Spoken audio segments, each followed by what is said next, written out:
دعای شفای مریض و راهکارهای معنوی رفع بیماری از آیت الله بهجت. راهنمای کامل برای آرامش و سلامتی روح و جسم. اگه یه عزیز داری که دلنگران سلامتیشی یا خودت دنبال یه راه آروم کننده برای دردهای جسم و روح هستی، این نسخه معنوی از آیت الله بهجت رو از دست نده. یه مسیر نورانی که با دعا، نیت خالص و توکل میتونه معجزه کنه. هممون یه روزی با نگرانی حال عزیزمون روبرو شدیم. اون لحظه ها که دلت میلرزه و فقط دنبال یه نقطه امیدی، یه دعای شفابخش، یه نشونه از آسمونی ها میگردی. آیت الله بهجت در سال 1365 هجری شمسی در حرم مطهر حضرت فاطمه معصومه دعایی رو به ما یاد داده که مثل یه مرهم میتونه هم جسم رو آروم کنه، هم روح رو نوازش بده. اول از همه با نیت خالص 3 بار بگو: اللهم اشفها بشفائک و داوک بدعوائک و عافها بعافیتک. بعدش اضافه کن: بالامام الکاظم علیه السلام و انها امتک و بنت عبدک. اگه کسی رو داری که بیمار شده، همین حالا این دعا رو براش بخون. حتی اگه دور باشی، نیتت میرسه.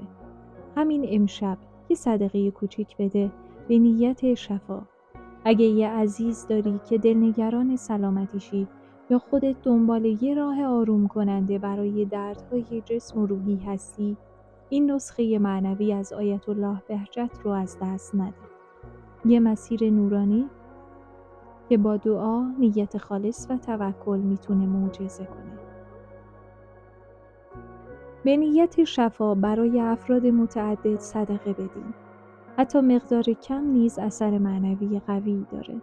این دعا با ترکیب نیت خالص و توکل بر خداوند قدرت شفابخشی معنوی فراوانی داره و میتونه آرامش روحی و جسمی بیمار رو تضمین کنه.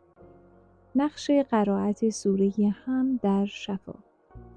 سوره حمد یکی از مهمترین ابزارهای معنوی برای شفای بیمارانه. روش اول: 70 بار سوره حمد رو بر آب زمزم و تربت بخونین و سپس به بیمار بدین تا روزانه مصرف کنه. روش دوم: هر روز 7 بار سوره حمد رو به نیت شفای بیمار قرائت کنید. کسانی که به عیادت بیمار میان میتونن سوره حمد رو بخونن. انرژی جمعی دعا مثل یه موج نور میتونه معجزه کنه.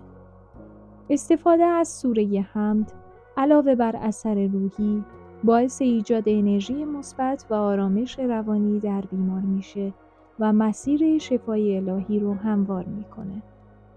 صدقه و نذر برای افزایش برکت. یکی از توصیه‌های مهم آیت الله بهجت صدقه و نذر به نیت شفاست. حتی مبالغ اندک میتونه اثرگذار باشه. صدقه دادن برای افراد متعدد به ویژه به نیت شفای بیمار باعث افزایش برکت و شفاعت الهی میشه. میتونید گوسفند قربانی کرده و آن را تقسیم کنین یا نذر خاصی برای شفای بیمار انجام بدین. صدقه و نذر نشان دهنده خلوص نیت و توکل بر خداونده و یکی از عناصر معنوی اصلی در روند شفا محسوب میشه. زیارت حرم‌های اهل بیت برای شفا. اگر بیمار توان حضور در حرم‌های اهل بیت علیه السلام رو نداره، تنها نیت و توجه قلبی کافیه. دیگران میتونن به نیت شفا برای بیمار زیارت انجام بدن و انرژی معنوی رو منتقل کنن. حضور معنوی در این اماکن باعث افزایش آرامش روحی و اثرگذاری دعا میشه. قرآن بر سر گرفتن و شب‌های احیا. قرار دادن قرآن بر سر بیمار در شب‌های احیا یکی از سنت‌های شفابخشه. این عمل را به صورت مکرر انجام بدین تا تأثیر روحی و جسمی دعا برای بیمار بیشتر بشه. خواندن مصائب اهل بیت برای اثرگذاری معنوی. در حضور بیمار مصائب اهل بیت علیه السلام رو بخونید. هدف اینه که بیمار منقلب و متأثر بشه و این تأثیر روحی باعث تقویت اثر شفابخشی دعا میشه. این عمل به بیمار کمک میکنه تا روحیه مثبت و امید به شفا داشته باشه. حدیث کسا برای شفای بیمار. حدیث کسا رو در حضور بیمار چندین بار بخونید. اگه بیمار توان داره، خود او نیز میتونه بخونه. روشن کردن عود هنگام قرائت حدیث توصیه شده تا فضای معنوی تقویت بشه. دعا و نیت در سجده بعد از نمازهای واجب. بیمار میتونه بعد از نمازهای واجب در سجده بگه اللهم اینی اسألک به حق من و روا و به حق من روی عنه صل علی جماعتهم و افعل بی. اگر دیگری برای بیمار دعا میکنه بگه وفعل به فلان و نام بیمار رو جایگزین کنه. این دعا شامل درخواست شفا، بهبود جسمی و روحی و حفاظت الهیه. نکات تکمیلی برای اجرای مؤثر دعای شفای مریض. تکرار دعا و سوره ها. تکرار مستمر موجب افزایش اثرگذاری معنوی میشه. صدقه و نذر. انجام صدقه با نیت خالص باعث جذب برکت الهی است. فضای معنوی. خواندن مصائب اهل بیت و حدیث کسا انرژی مثبت رو به بیمار منتقل میکنه. قرائت قرآن در شب‌های احیا. این عمل علاوه بر اثر روحی، اثر جسمی شفابخش نیز داره. آب زمزم و تربت.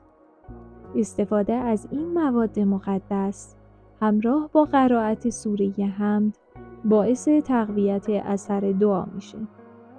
نیت قلبی به حرم‌ها. حتی از راه دور، نیت حضور در حرم‌های مقدس میتونه اثرگذار باشه. دعای شفای مریض از آیت الله بهجت مجموعه‌ای کامل از اعمال معنوی، قرائت سوره ها، صدقه، زیارت حرم‌ها و دعاهای مستحبه که میتونه اثر شفا بخش داشته باشه. انجام این مراحل با نیت خالص و توکل بر خداوند، امید و آرامش روحی را برای بیمار و اطرافیان فراهم می‌کنه. با تکرار مستمر این دعا و اعمال مرتبط می توان اثر معنوی و روحی شفابخشی رو افزایش داد و مسیر شفای الهی رو هموار کرد. این نسخه معنوی رو با دوستات به اشتراک بذار. شاید یه نفر همین حالا منتظر یه نشونه است. تو میتونی اون نشونه باشی.